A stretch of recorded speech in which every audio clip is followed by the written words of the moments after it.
Okay, we are live. Yet another episode of Markets and Nonsense. I am Chavan, the host, and along with me, Rohit.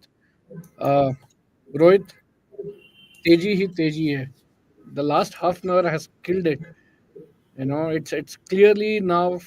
It's like either you know uh, uh, a fifth wave, or it might also be a third wave, which we are yet to solve it. But there's absolutely no doubt now. It's a clear five wave now.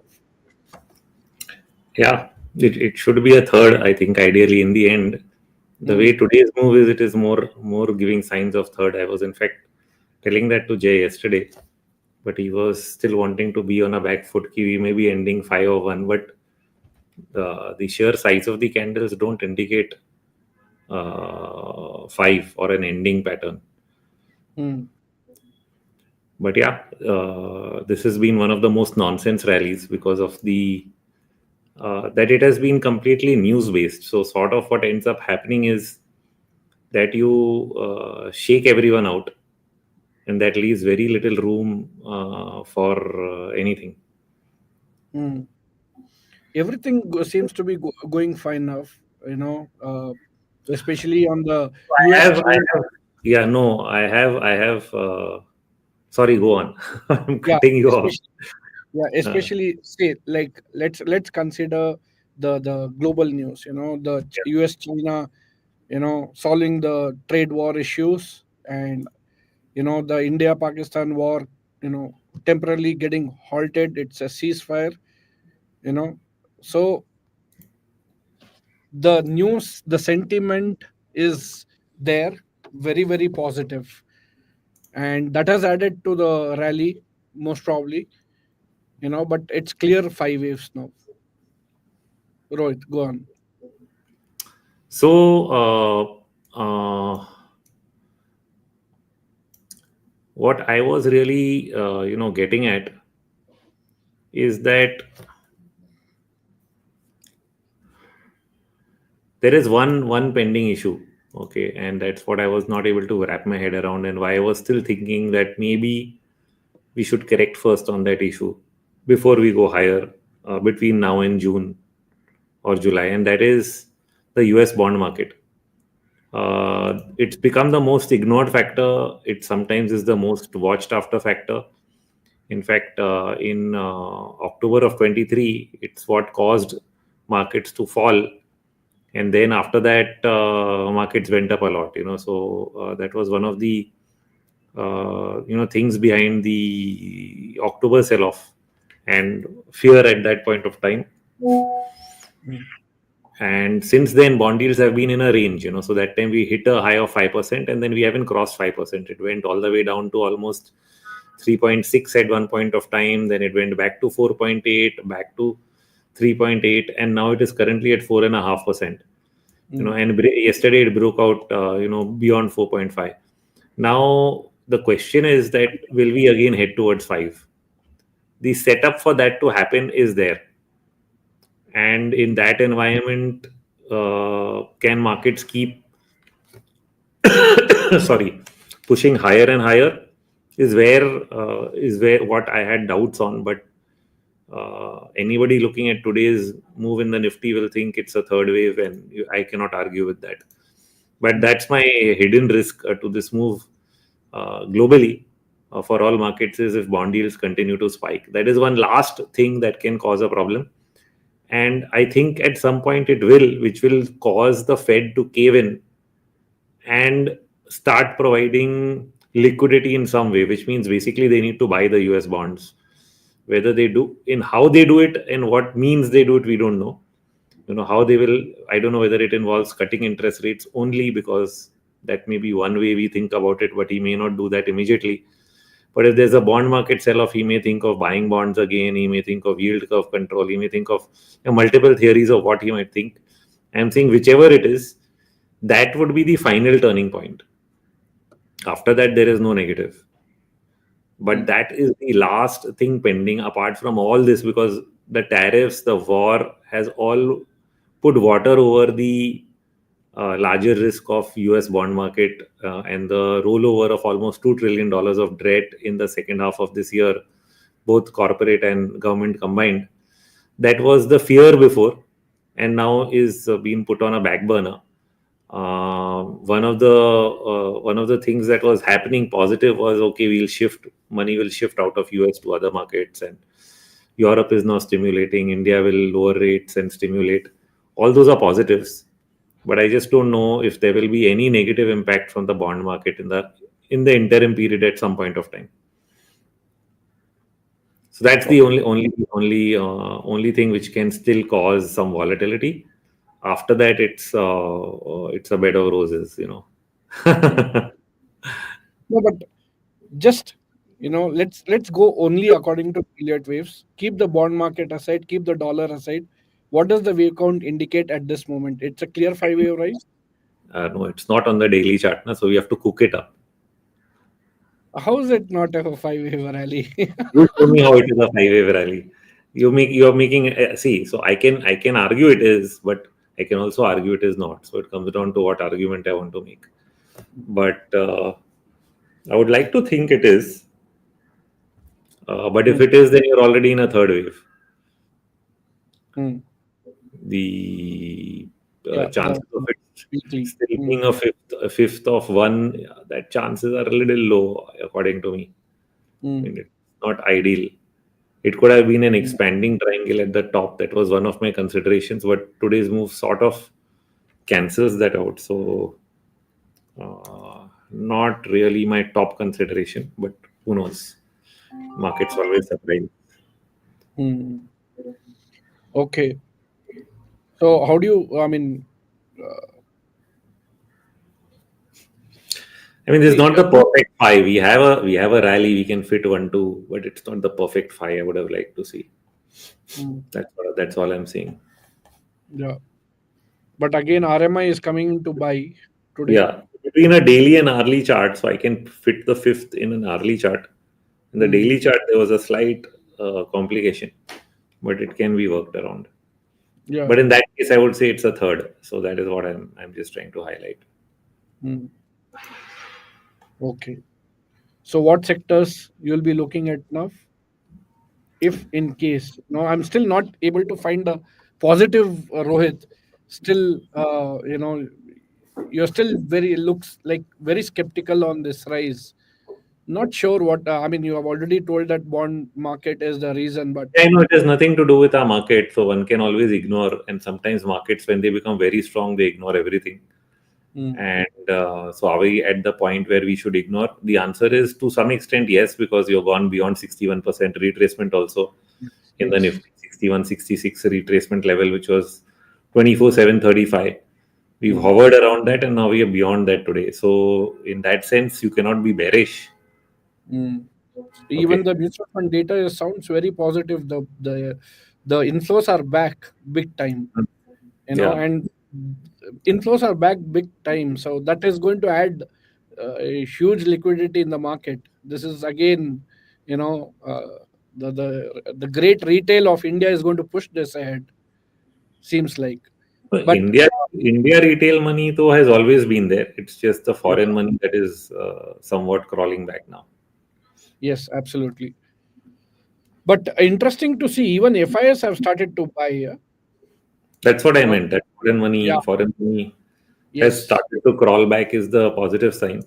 May month has been very good, 9,000 crores. So far has been good. Too early to say, but yeah, last 3 months has been positive. From March, April, and May, it's been positive for the FIAs. In cash market, I'm talking. But in, yeah, of course, yeah, DIs have always been, in the green. But FI is coming back in the last 3 months, it sounds good, you know. So, which sectors are you looking at, Rohit? If you're thinking on the positive side. Yeah, it's a tough one. I always typically like metals, but the metal stocks are doing well even when metal prices are not and the dollar is not. And so I always correlate that. So therefore, I'm not able to look at that sector confidently. That Mm. leaves me with interest rate sensitives. Now, interest rate sensitives, which are based on the idea that India will cut rates, Mm. is autos, realty, wherever the big consumption happens on borrowing, Mm. those come into focus. Yeah, But last 1 month has been tremendously great for metals and autos. yeah, Hmm. but I think okay. So now that you asked the question, I think the answer is on my screen. It's actually financials. So the Are safest you bet. sharing your screen, Rohit? Hmm? Are you sharing your screen or you're just No, no. So okay? I am looking. I can share my Okay. screen. Let me share. Yeah. Hmm.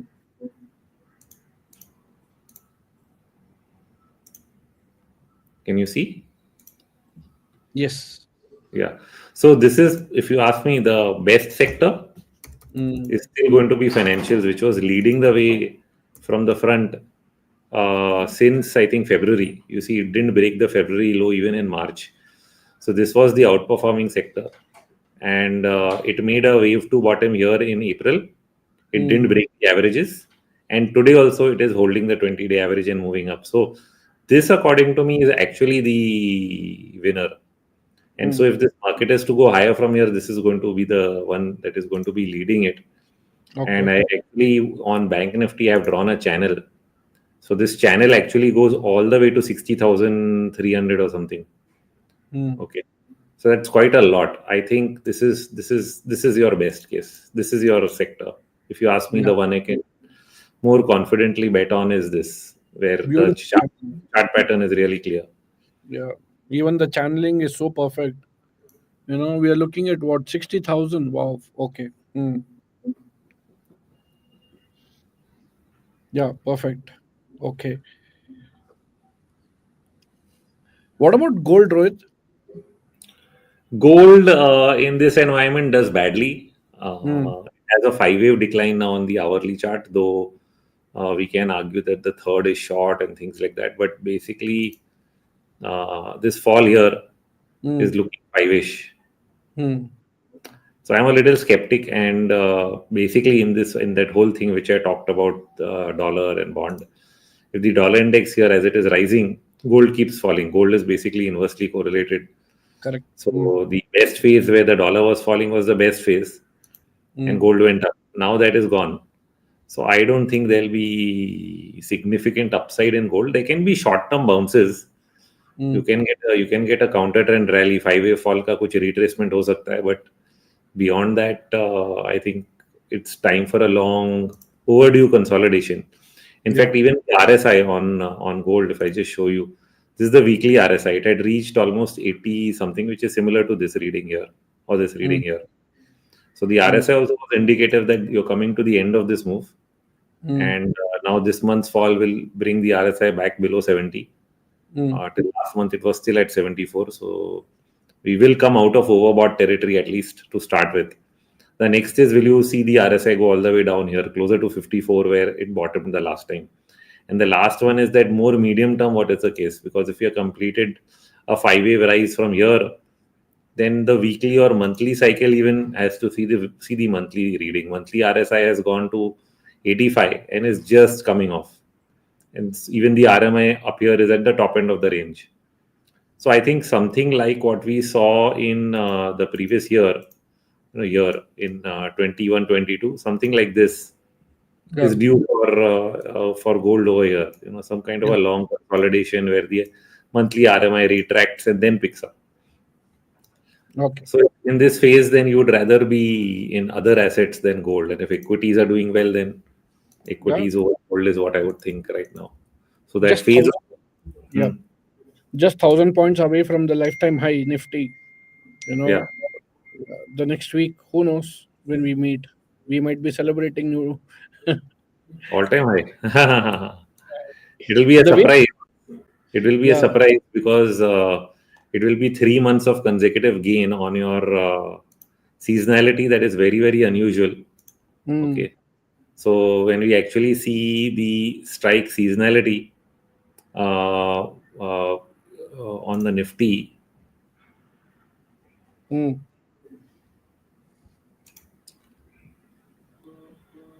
sorry. Yeah, in the overview. Yep. So this, you see, the average historically is, uh, drops over here from April to May. Mm, The best months are somewhere here between March and April. April is usually good because you bottom in March. This time March was very good. Okay, mm, much better than average, and April was also good. So this is two consecutive months which are good. So the mm, surprise would be that after that you don't get a flattening in May, which is often mm. the case. See, if it was positive here, this turned out to be a little off. Yeah, that is also expected. If this goes into wave five, if we are considering this as five, then only we can consider, uh, probably a 15, 20, 30 days Yeah, correction. so if it is 5, then you'll peak out near 25, 200, 300, and then come down again. Come down. Yeah. 25, 300 is around 80% retracement of the entire fall. And Mm, then maybe by the end of the May, you are still not up a lot. mm, So that is the only way that can happen. But right now, at this point of time, like I'm saying, is that May is up 3%. So it's a, mm, I mean, so, and you're talking of new high. In that context, I was saying that it would end up being an amazing run over 3 months because we haven't seen it. The last time was year 2009, which was after a tremendous 2008 bear market GFC, where you had three consecutive positive months, but you also had an election year. So this last May return came because of election win. mm, 2014 somewhat, but then April was not great, but March and May was pretty good. 17 we had this 3 month winning streak. So it's not so it is there at some times, but all 3 months are usually not great. One of them is light green, like here, or here this one is light green, and these two are very good. If all three end up being good, it will be closest to 2009 only. mm, So visually, it looks something like this. Now, this chart is also slightly changing with this year's data, in terms mm, of the up and down movement. Uh, Otherwise, September usually sees a further downtick. Here we are seeing it actually jump back up on the seasonality graph. I think some averages are kicking in, mm. making it move up a bit. Okay, fine. Thanks, Rohit. Let's start taking the questions. Mahadev, those who are attending here live can start putting the comments. Mahadev is asking, hello, Rohit. It's always enriching to hear your views. You mentioned the risk emanating from the bond market. At what level of the 10-year yield the Fed will start panicking and force QE back on the table? I think above 5%. I mean, although they can always wait till 5.5 just to, you Mm, know, have enough panic on their side. Everybody knocking on their door, and they will say, "Okay, fine." mm, They usually wait for that situation. But a moment it goes to a new high, people are going to be taking notice, and we are not very far. 5.5 to 5, the way it's moving. mm, Uh, but yeah, I think when it crosses 5 is where I think you're saying Fed panic will be 5. Market mm, panic will start from 4.75 only, I think, when it breaks past this trend line, which is mm, at around 4.75. mm. By that time, I would think the markets will start noticing. Okay, fine. Any other questions, guys? You can start commenting. Uh, yeah. Okay. Sachin is asking, will this close below 24,400? Will the will this negate rally? Okay, he's asking whether 24,400 is the levels to watch out for from the downside. 24 300 is a 20-day average. Yeah. Okay. But even, yes, today's low, which is around 24494. Because if we go back and break today's low, then the rise becomes three wavish. Okay. If Mm, you do this, then this rise itself will not be 5, it will be 3 mm, and corrective in nature. So even breaking today's low mm. would be a negative sign. Okay, fine, Rohit. With this, we are almost up there. So, to all the people who are attending, thank you so much. We'll meet again next week. Till then, take care. Thanks, Rohit. Yeah, thank you. Bye bye.